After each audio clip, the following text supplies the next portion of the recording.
Well, thanks, Taryn, so much for being here again. Second week. Big Break's already starting to get interesting. We're seeing some personalities come through. Let's talk about last night's show. It started off where everyone was really, really quiet. What do you think that was all about? I guess just knowing the fact that anybody can go home any given day, or, on the range that morning, everybody was really concentrating on, warming up and getting in their little zone because, no one wanted to go home once again. Mm-hmm. And you really have to be quick on your feet on this show. I mean, it was pretty evident in the short game.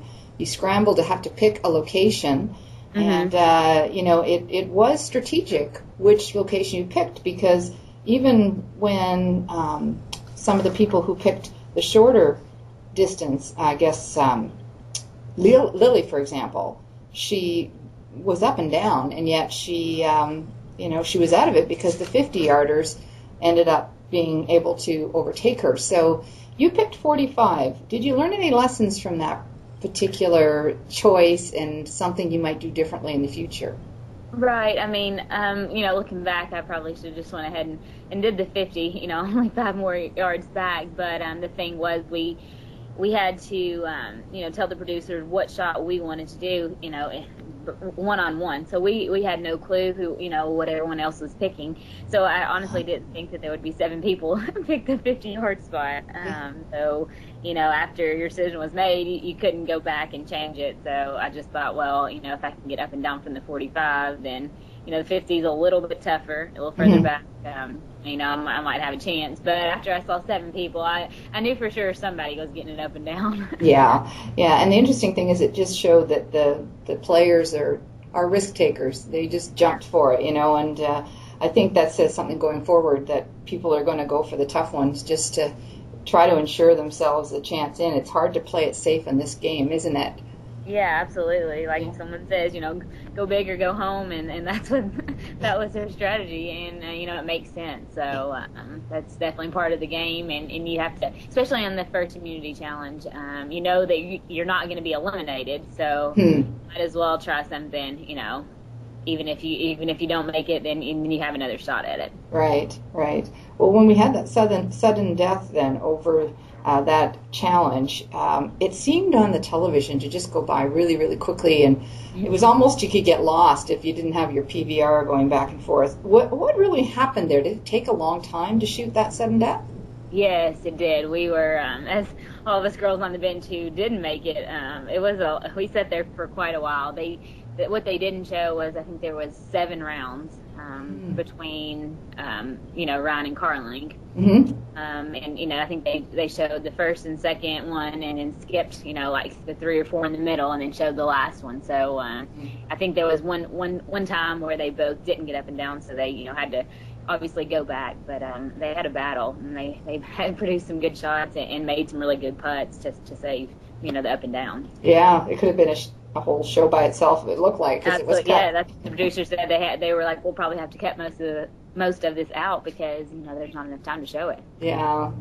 Well, we also saw during that Stacy started to look for some alliances, and it looked like it put Ryan in a sort of awkward situation given Maya and her relationship. So it's getting kind of interesting.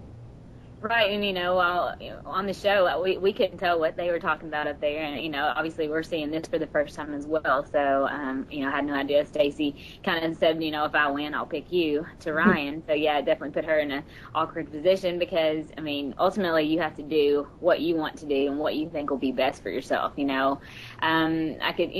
makes sense if maybe Carling and Ryan had said, if I win, I'll pick you, and vice versa, but like Ryan said, you just can't always trust, people with their word because this is a game show, and ultimately you're there for yourself. Oh yeah. It was a curious thing. I thought, well, thank goodness Ryan really wasn't put to the test with Stacy on that one. Carling gets the send save. She does her little dance, and then she dances all around on the practice range. What was going on there, and how are you guys all feeling about that? I think obviously it showed some of the girls were probably not real happy that she did that because, they just maybe thought that I don't know, like Chris said, she had a hidden agenda, but I obviously just kind of stayed on the range, kept to myself, and hit balls. I wasn't gonna suck up to her, or like ask her to pick me, because that's not who I am, and a lot of the other girls didn't want to do the same. That's not, I guess, just didn't look like the right thing to do. So she made her choice how she wanted to, and that was fine with us. Yeah, well, Stacy certainly looked a little fed up, and she put her driver down. So that girl's got some spunk in her. Yeah, I missed that, and obviously we don't see the interviews at night, so it's kind of funny to watch that. Yeah, it is. That's one of the nice things about doing these interviews is when the contestants and yourself watch these for the first time, things surprise you, and they go, I didn't see that. Oh, now I get it. So anything in that show other than, the sort of that thing with Stacy that jumped out at you and said, aha, okay, I understand now. Anything like that? Yeah, well, I knew that Carling had kind of gotten under Stacey's skin just a little bit, just for kind of the dancing, and like maybe that came across as possibly cocky to some people, but that's just her personality. So I guess she just kind of got fed up and kind of came out in her interview. Probably not how she wanted it to, but that's just how the show will bring stuff out of you. Yeah. Well, you can't take it back. But No. Anyway, she seems pretty up. Seemed pretty happy overall at the end there, where she got to sit and sip champagne. Yeah. Let's go on to the long drive competition. You hit it 238 yards. That was really impressive, given the wind was right in your face. So, are you typically a long driver? Well, no, not really, because I'm not the biggest girl out there, and I think that I kind of surprised some of the other girls. I think just getting up there and knowing that Seema and I were close and distance, that I knew I was going to have to hit something pretty well, especially and keep it in the fairway. And my adrenaline was going, obviously nerves, and I think that kind of helped me just a little bit. Obviously it was into the wind, so I felt like I really hit a good drive. It's usually maybe the distance I'd normally hit it, but obviously it was into the wind, so it felt like a lot longer. Yeah. Well, and you're at sea level too, so it's not like you're actually got some elevation to help you. Exactly.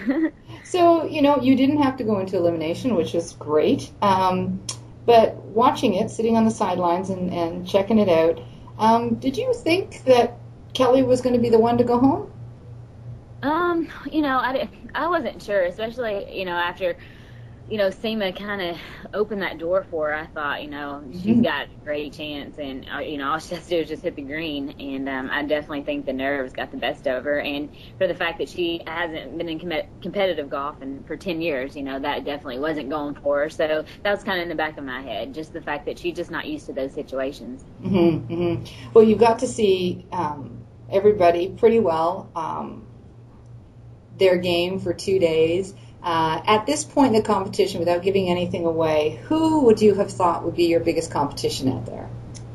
Definitely Ryan stepped up big. We all know that she's, the long driver of the group. But, that's not what golf is based upon, obviously. Everyone knows that. But, that's just intimidating. I guess for me is, like, not that I'm the shortest hitter, but, to see her get up and bust a drive like that was pretty amazing. So definitely, and especially in short game, she was in the challenge with Carling that lasted 7 rounds. So both of them right there, because it, obviously know that we're going to have different challenges, but it's going to be a mix of things. But they should kind of Ryan proved her game in both areas. So she was one of the bigger threats. Okay, well, this has been great. Is there anything I didn't ask you that you wanted to talk about last night, or something you wanted to close with today?